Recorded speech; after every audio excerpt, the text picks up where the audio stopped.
you're raising a human in an environment which is not natural to you, and now you have to navigate that from her perspective for her own benefit. She's going to be a person who's going to grow up living in an environment that's way more digital than anything you and I have experienced. At the same time, she's going to be a person who's going to grow up in your household. She'll be exposed to the stimulation of the interaction that you and your wife have with her, and that will lay down the neural network which determines part of her character.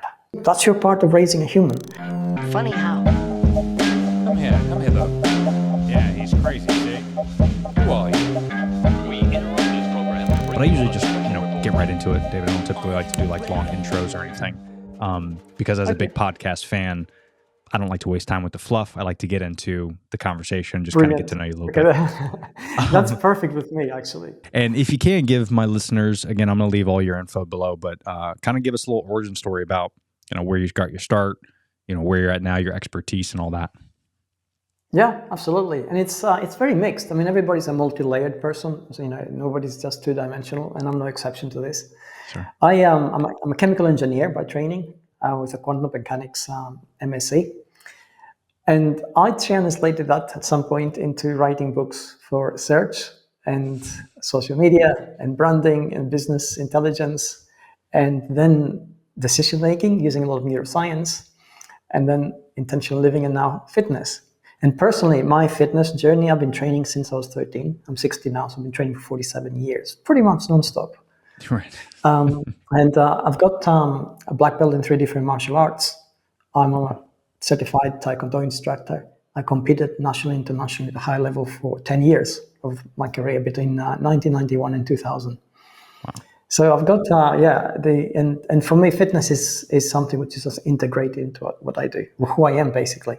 Yeah. So, and I will explain this a little bit if I get a chance, because it's totally different to actually trying to get fit. So, of course, the motivation is different. Yeah, I agree 100%. I mean, I obviously don't have a robust portfolio like you do, but one of my first gigs when I was 18 years old, I'm almost 40 now, is I ended up getting a job at LA Fitness, which is a health club here in America. And I was there for maybe a couple years in sales. Okay. And then once I kind of got familiar with thing and I started, meeting with some PTs and getting to know some friends that are certified, and I really became passionate about getting certified myself. So I did. And I ended up going into the personal training side, which I thought was very rewarding and satisfying. Not necessarily from a monetary standpoint, but it's emotional. It's emotional. Very, I understand that. Yeah. Very emotional. So, and ever since then, I've always had a passion for fitness. And now I think as a dad, and you could probably relate, I think as we get older, maybe it was, mid 30s, I started kind of thinking less like I want to have the bodybuilder mentality and, I want to work out 7 days a week and, I want to be sore the next day, like that is fitness. Then you kind of take a step back and you're like, fitness is kind of longevity. Like, how can I be 80 and walk around? That's why I'm sure we can talk a little bit about this, but you look at these centenarians over in Europe and Italy in particular. And as I mentioned, I was just over there, and you see because we kind of stayed in the south part of Rome where there's not a lot of tourists. So you see like these 90-year-old men and women just walking around, having their coffee, drinking their wine at night. You see them walking all over the place. And you're like, how is that person not in a wheelchair? You go to America, there's 70-year-olds that are in wheelchairs. I mean, even yourself, you're extremely fit, obviously based off your portfolio. We know why. But it's fascinating, like our mentality when it comes to fitness, as you mentioned, where we think it's being fit physically, like the look. And there's a little bit of that. No. But, I think, and I'd like you to speak to this, is it's the longevity aspect of we need to kind of retrain our thinking, especially here in America. Everything is poisoning us, from the water to the food to so you're constantly fighting this uphill battle to be healthy, and working out is obviously a big part of that. Absolutely, and you packed so much there, and so much of it is valid, and we just need to peel the layers off a little bit. First of all, your observation in Europe, and mine as well, as I travel across Europe, as people get older, their ability to enjoy life doesn't seem to be diminished physically, and then the adjacent things, emotionally and psychologically, they're actually living life to the full. And if you look at the different areas, I mean, you mentioned Rome, where you went to, but I've been all over Greece and Poland and Spain, and Italy in some places, Milan especially. Yeah. And you get the same thing. That geographically, the different culture, the food is different, their customs are different. So, there's something else that actually happens there, which I'm going to touch upon in a second. Yeah. And then you mentioned also modern living, right? Especially in developed countries like the US, but the same across Europe as well. We have easy food, which is highly processed, calorie dense, not necessarily good for us in terms of longevity and general health. We have people who are getting older, aging populations who are not necessarily healthier. And especially in countries like the US right now, which is facing a particular problem.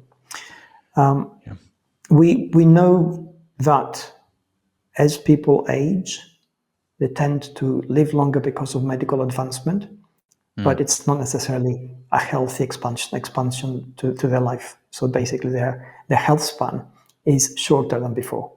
And these are things which are linked to what you said. It's the perception, the way we approach things, and certainly the lifestyle. I'm going to add two things to this, and one you touched upon already. You said that people in Europe tend to, as they age, to seem to enjoy life. And there's a thing called blue zones across the world. These are areas of the world where people seem to live longer. One is in Greece, one in Sardinia. There's one in Okinawa, in the islands of Okinawa. There's one in California, and there's one in Mexico, I think, if I remember correctly, or in South America. And again, these diverse areas have been studied extensively because people tend to live longer. Socioeconomically, they're not very advanced. So you can't say, they have all this medical help that helps them, or access even to gyms. A lot of the time they don't, although they have an active lifestyle. But what is common to all these areas, what is common across these zones, is the fact that the population there tends to be close-knit. They have good communities, they socialize, and we know that socializing is one of the pillars of good health, particularly longevity. It tends to reduce our stress levels, and then chronic stress levels that go down, reduce chronic inflammation, or reduction in chronic inflammation. Just those two things tend to have a significant impact on our ability to remain healthy as we age over time, and that it's more than anything else. So if we just keep all the other factors the same, and we just have this, then we'll see a benefit straight away. And you touched upon in your observation, right? It's a casual observer. You see these people. Certainly within Italy, there's a strong social element to the lifestyle. I've noticed the same thing in Greece, same thing in Spain. People socialize, they have friends, they go out, and they don't necessarily have less stress than anybody else. Life is just as complex, just as stressful, just as difficult. Sure. But that ability to socialize has a significant impact at a neurochemical level and then at a neurobiological level. Wow. That's fascinating. Yeah, I mean, I guess I didn't really think about the sociological aspect. I mean, the social aspect of it is extremely interesting because you're right. I mean, those tight-knit communities, especially in those areas. So I could see how that could definitely help. I mean, as you see technology kind of advancing, in your expertise, do you find that it's going to be more and more difficult as we continue to, dip more into things like AI and VR and AR? I mean, obviously every day there's businesses around the world that are quite literally trying to get us addicted to not hanging out with each other. Right? Absolutely. Okay. At a surface level, the argument against technology or for it is always very narrow, and it has to do with the context of the conversation. Sure. But if we take a broader look at any kind of technology, whether it's television or before that, CB radios, and then the internet came along, computers, everything that we use, everything we employ is simply an amplification of what we're already doing. We adopt it because it fits in with what we already do and allows us to do more of that more easily. So if we're social, we tend to socialize just as easily on the internet as we do offline. If we are curious, and we used to browse bookshops and libraries, we do the same thing on the internet. If we're productive, if we have ideas, all those things.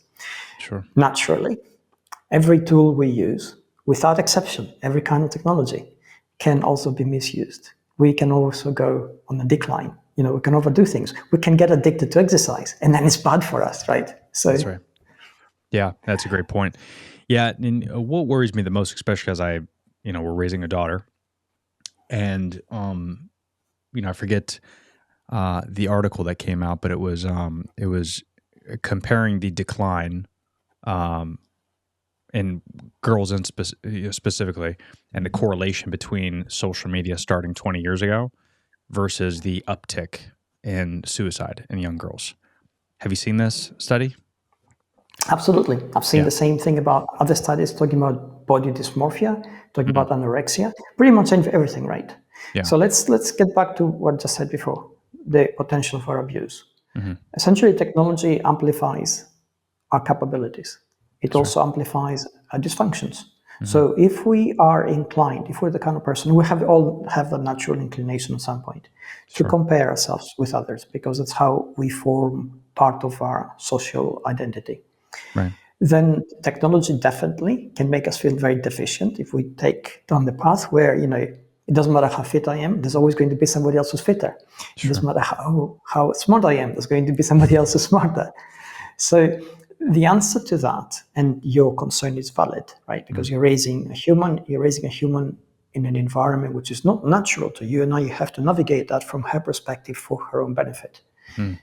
The question or the problem is, how do we make that fit for that person? How do we make that technology? And that comes down to how you raise them. Sure, she's going to be a person who's going to grow up living in an environment that's way more digital than anything you and I have experienced. At the same time, she's going to be a person who's going to grow up in your household. She'll be exposed to the stimulation of the interaction that you and your wife have with her. She's going to be exposed to the reactions that you and your wife will have to other external stimuli, and those are going to impress upon her how to react to something unexpected or something that is not within her spectrum of experience. Yeah. And that will lay down the neural network which determines part of her character.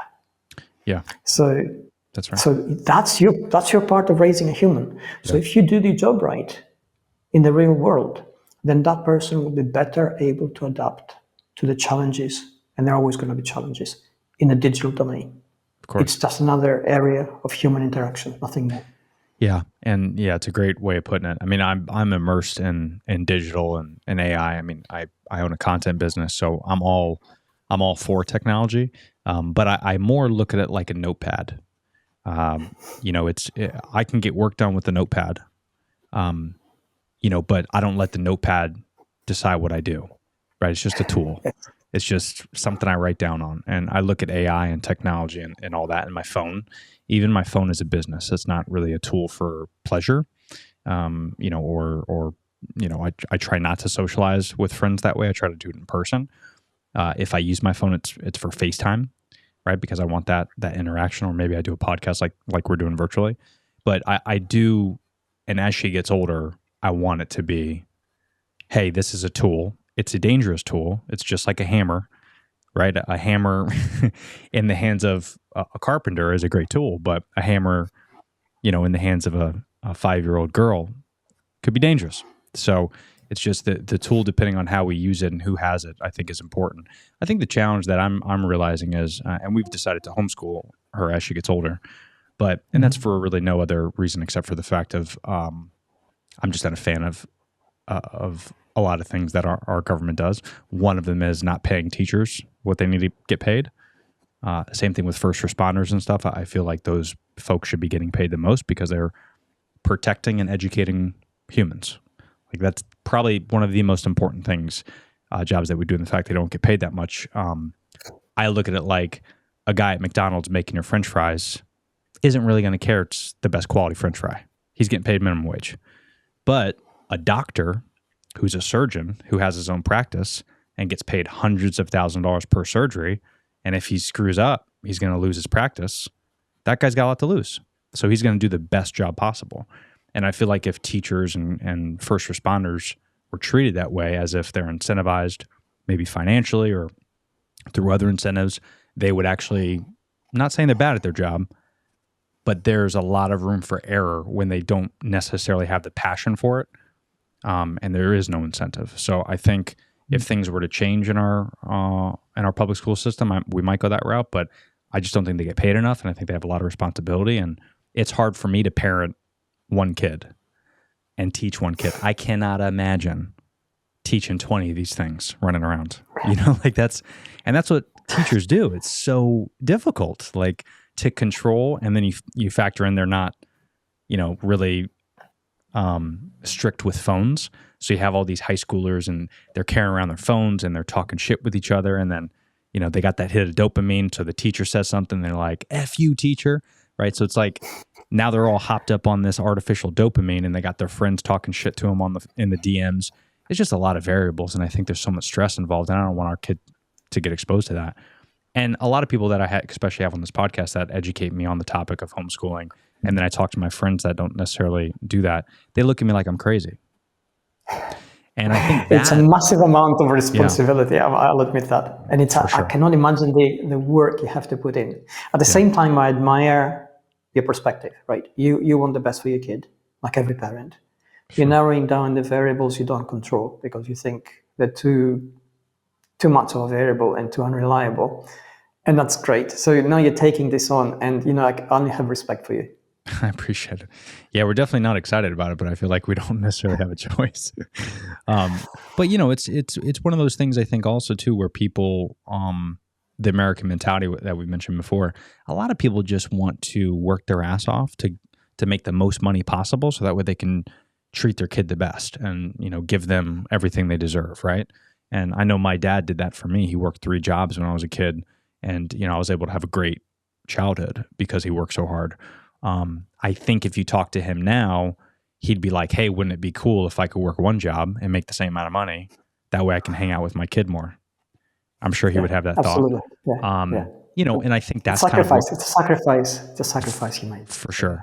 And I feel like now more than ever, especially as a dad, I've realized the kind of perspective of I'd rather make $100K a year and be with my kid as much as possible. And right now I'm thankful enough to have my own company, but I've gotten job offers for $250,000 a year, but I would have to be away 3 days a week. No way.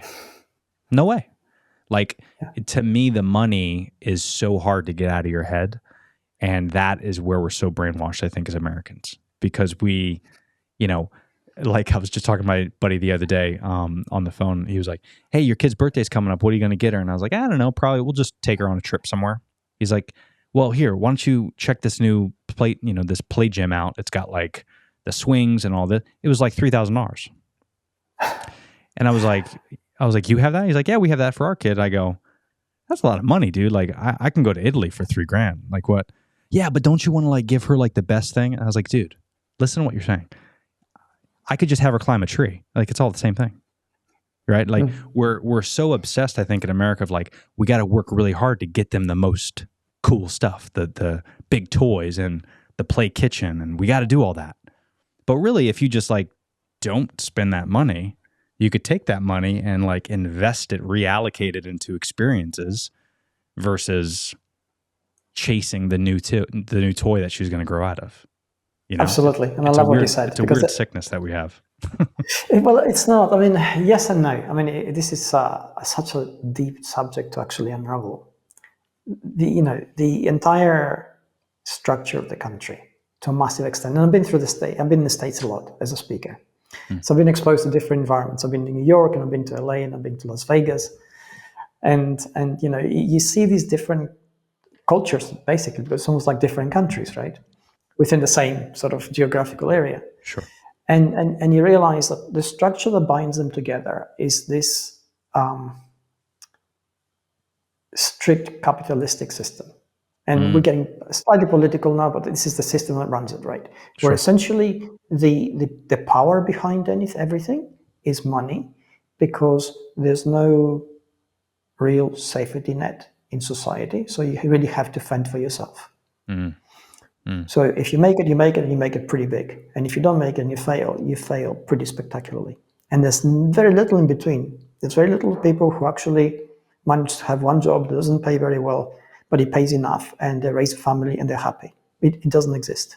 Yeah. So within that, and unless the country itself is restructured, everybody operates in that environment. If I was there, I'd be operating exactly the same. And like you, I've been made, been offered to go to the States and start courses and do this and do that. Excuse me.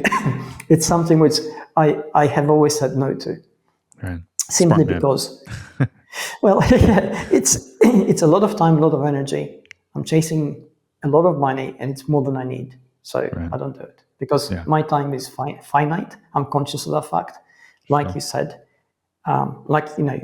you mentioned your dad inside Mirabel, especially that generation, made a lot of sacrifices because they started from a very low base. Mm-hmm. So they had to work really hard to give their kids like you, the helping hand that they needed in order for them to Yeah, improve, for sure. their life.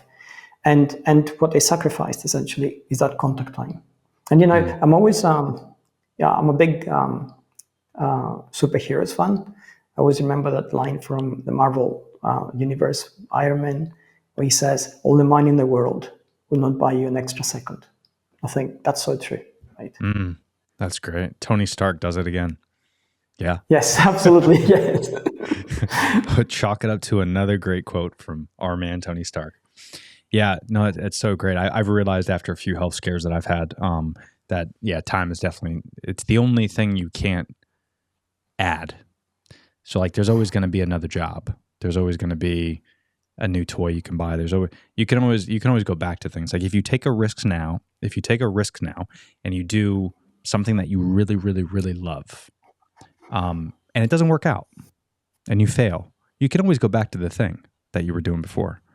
Yes. But if you spend all this time chasing something, you could fail anyway. Like there's this great quote, and I'm probably going to butcher it, but you could fail at anything. So why not fail at something that you like? Absolutely. And, I look at it like people that are stuck in that corporate job, 9 to 5, and they really hate their job, but they're doing it just for the paycheck. Well, you could lose that job any moment. So why not try something you really like, maybe get paid less, but you enjoy doing it on a daily basis? Because again, if you talk to people on their deathbed, I think there's you Google it, but the one of the top things that people regret on their deathbed is they wish they did something else. And that is number one was not spending enough time with their family. That was the number one quote. I saw the study. It's amazing. Yeah. And that is terrifying when you really think about it, because these are people that have been there, right? So they know. And I think sometimes we always tell ourselves, well, I'm just going to do it for a little bit until I get enough money and I retire.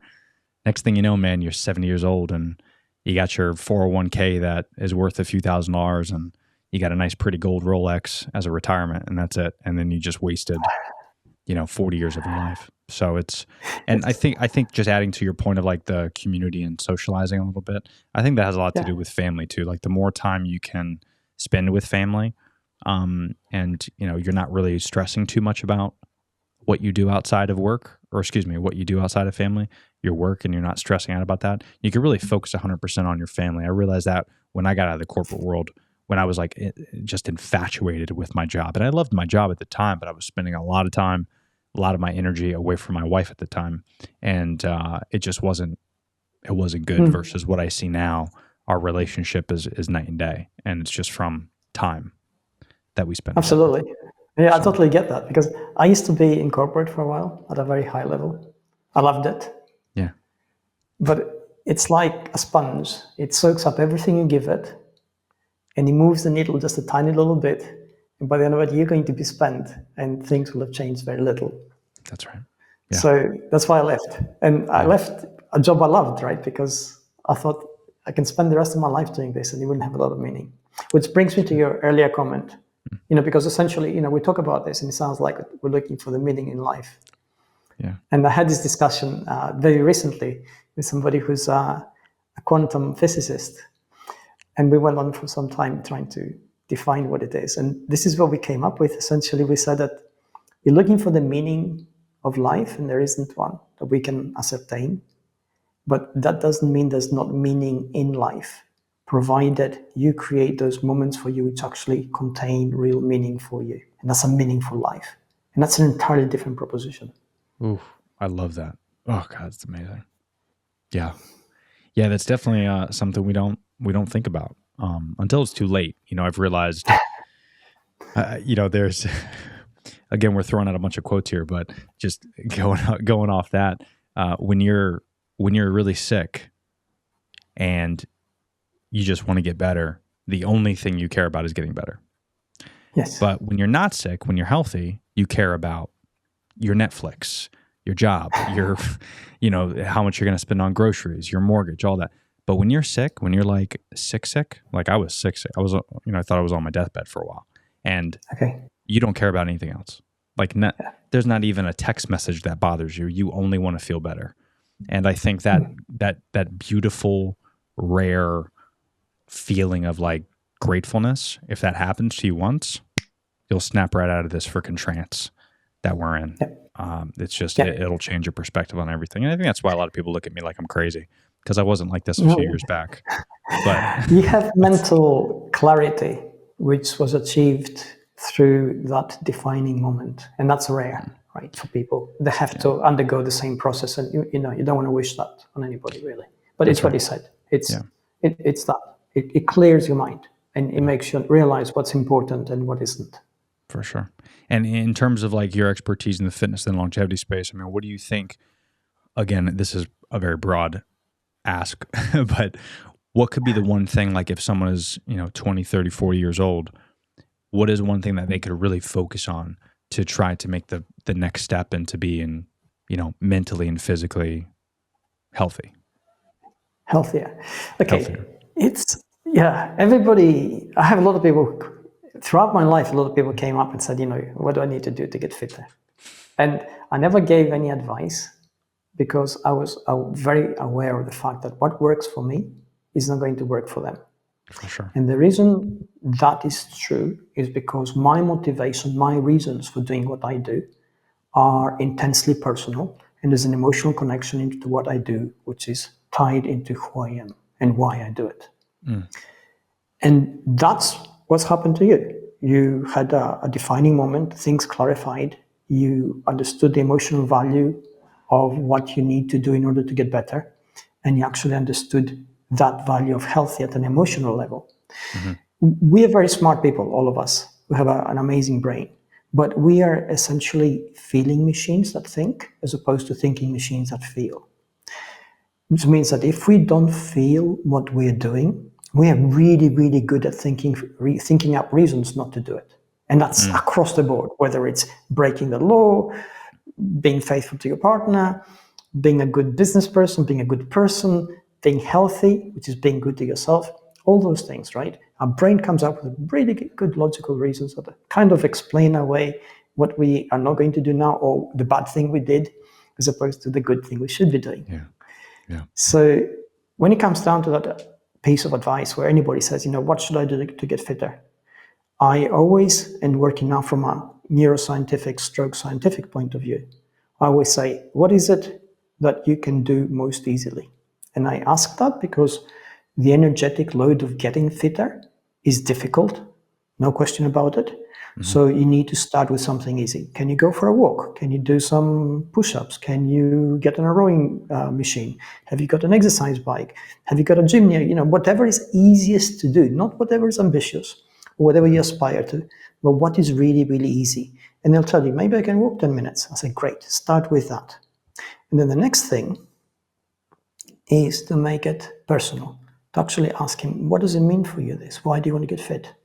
And the reasons change as we age. At 20, we want to be hot and ripped.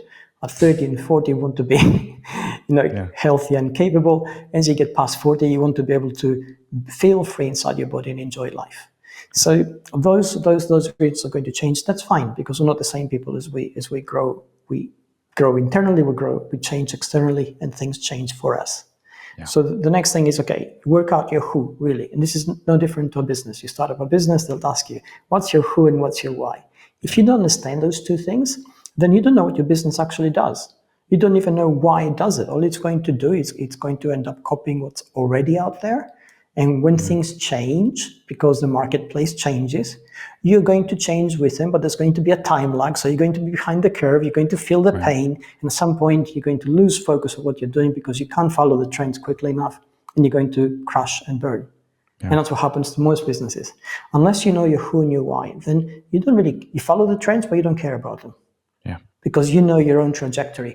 You are in control of what you're doing. You understand your audience because you know who you are and why you're doing it. That's right. And it doesn't matter if you have 10 competitors doing the same thing, they're not doing it exactly the same way you are. Yeah. It's only you. Same thing with fitness. Find out why you're doing it. Ask yourself the difficult questions. Sit down and think, why am I really doing this? Why do I want to get fitter? What does it mean for me? It doesn't matter how superficial the reply might be. At your 20s, you might say, I want a six-pack. Let's go with that, if it means something for you.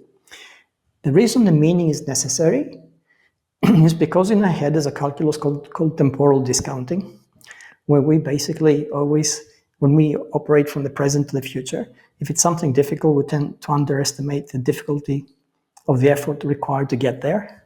Yeah. And if it's something which is going to be beneficial to us, but it's going to be in the future, we kind of sort of also underestimate the benefit of it because we think, it's going to be easy to get to anyway.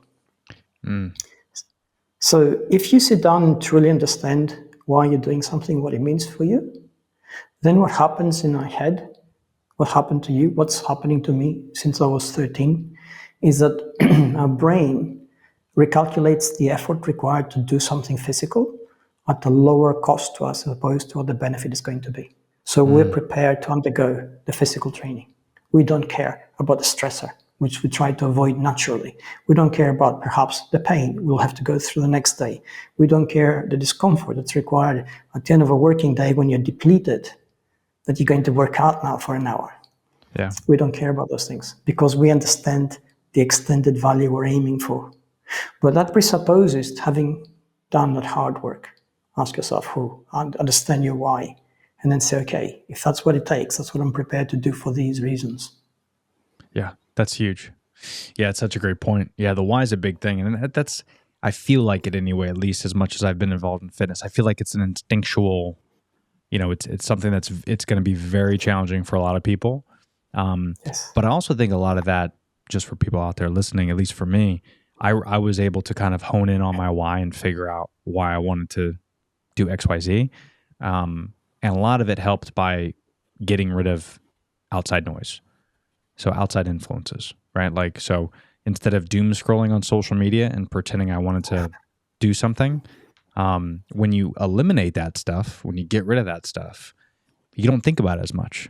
When you don't have a really expensive car that you can't afford, you don't worry about money as much.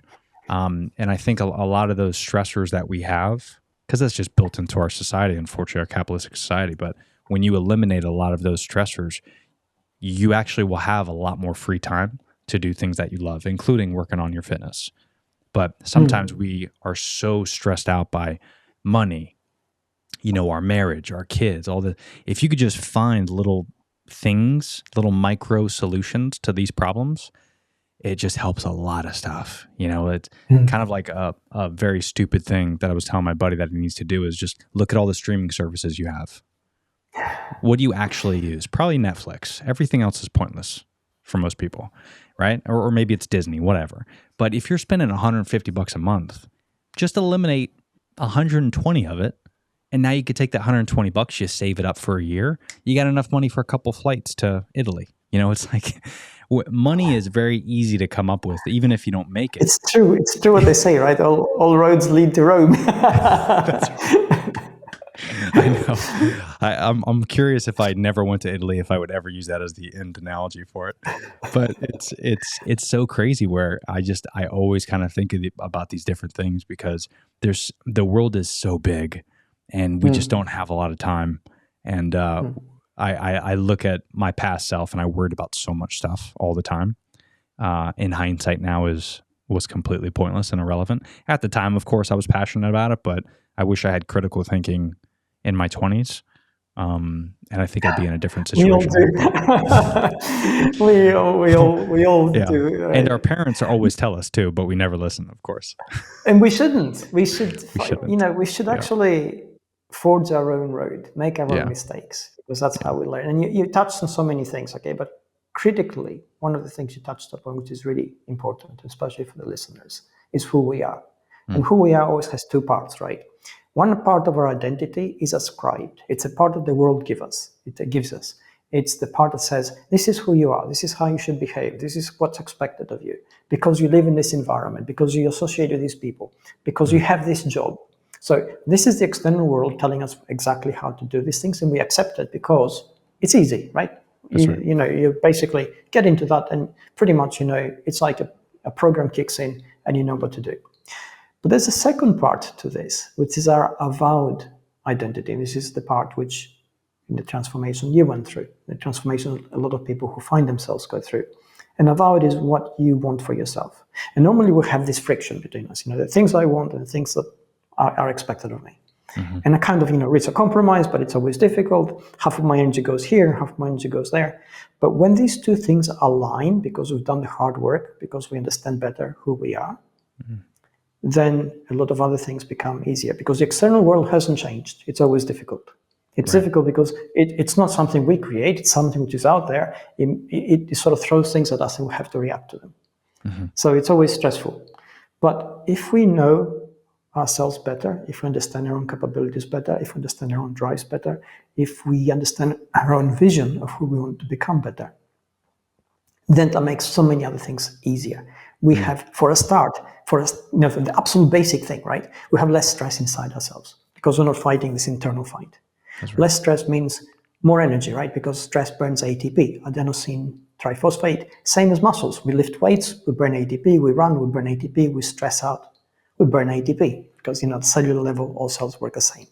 So we're stressful, we don't have enough energy to deal with life. We have less stress, we have more energy to deal with life. More energy means we have more load. We can take more load, we have greater capacity. We can deal with things a lot easier. And then we know what we want. We also make better selections. As you said, you mentioned, you know, I'm not chasing the big car because I don't care about it. Okay, but that's selection. That actually is you reprioritizing your values, saying this is not important to me. Sure, maybe I'd like it, but it's not really important for me to chase right now. Yeah. So that comes from that understanding, and that is so difficult to achieve, right? Because it's painful. Looking inwards, we find all these things we don't like and we have to deal with. Yeah. So it's working on ourselves. Yeah, for sure. And I think that's a big reason why, you know, we've talked about just full circle, going back to other countries unlike America, where blue zones in particular, not as just community, but it's also the stressors too. You know, they don't necessarily care about their Disney Plus subscription because they don't have it. They don't care about going to the movies and watching the new Avengers movie because they probably get it 3 months after we do.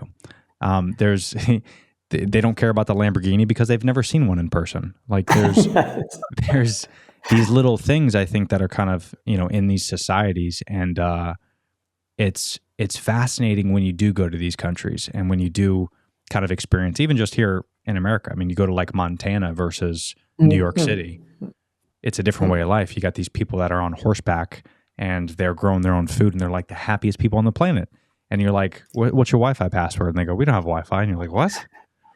So it's even happening here in the States, and it's just they're just so much happier. And I think when we all get to the point, and it just sucks that it's always like when you're 40 or 50, we all get to that point where we're like, you know what, time is the most important thing. It's just like, but we've known this for centuries, but unfortunately, we, like you said, you have to go and pave your own road, and it is a part of life. But it is kind of a frustrating part, because I remember my father and my mother always used to tell me, they go, you know, don't hang out with these guys. Don't do that because you're going to waste time. You're going to go down these roads. And I was like, whatever. I'm having fun. And, you know, you have to do that. But then it's also like, I look back at it now and I'm like, if only I had an extra 10 more years. We always think about that, right? Like, if only I had. Absolutely. Yeah. But, you know, I think also, and I know you're saying, but what if we were like that in our 20s? But I think we are as good as we are in our 40s because we were like that in our 20s. It's a journey, right? And if you didn't have that part in your 20, there's no guarantee that you'd get to 40 and you'd be as wise as you are, or as stable as you are, or as experienced as you are. So I think there's a time for everything.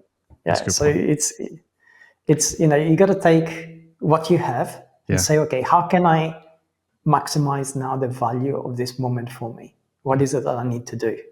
What do I need to optimize? And usually you need to optimize yourself, right? You need to optimize your thinking, optimize your emotional regulation, optimize the way that you manage your expectations, and then you get more value out of it. I love it.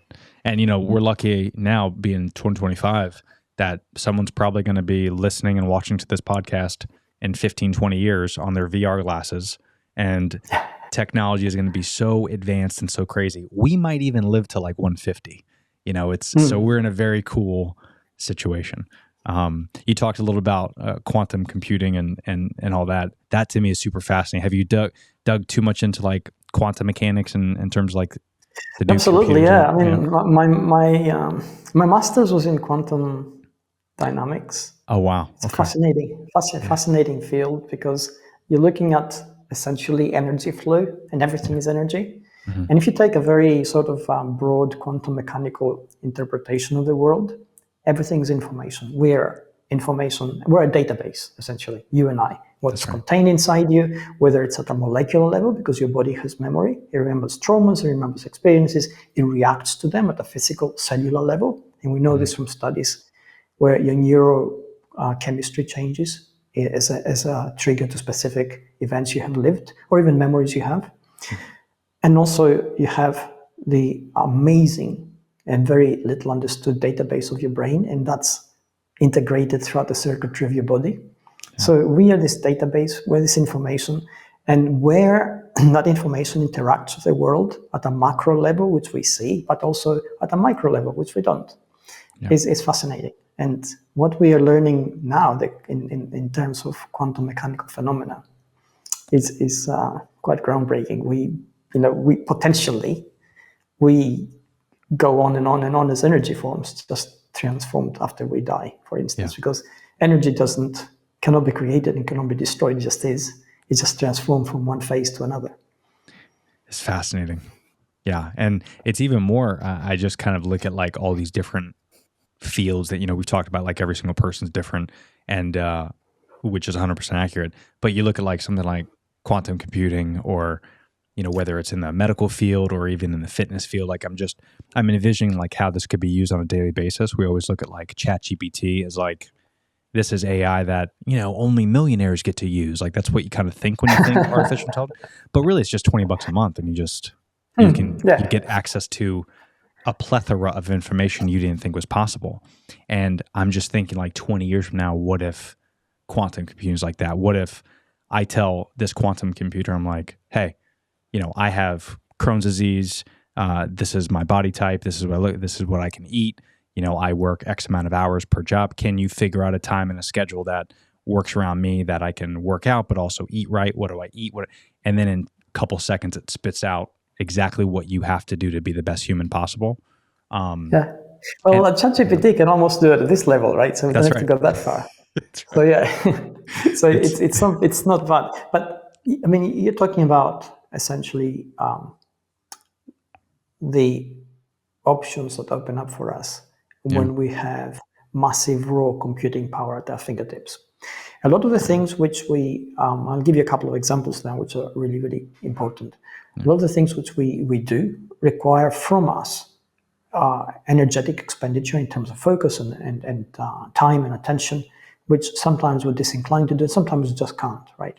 And when it comes to, for instance, optimizing your life, or finding something which is very specific in terms of something which you do, like your job on I was going to say crystallography, but that's a little bit rarefied. So let's go into archaeology, where you look at things across.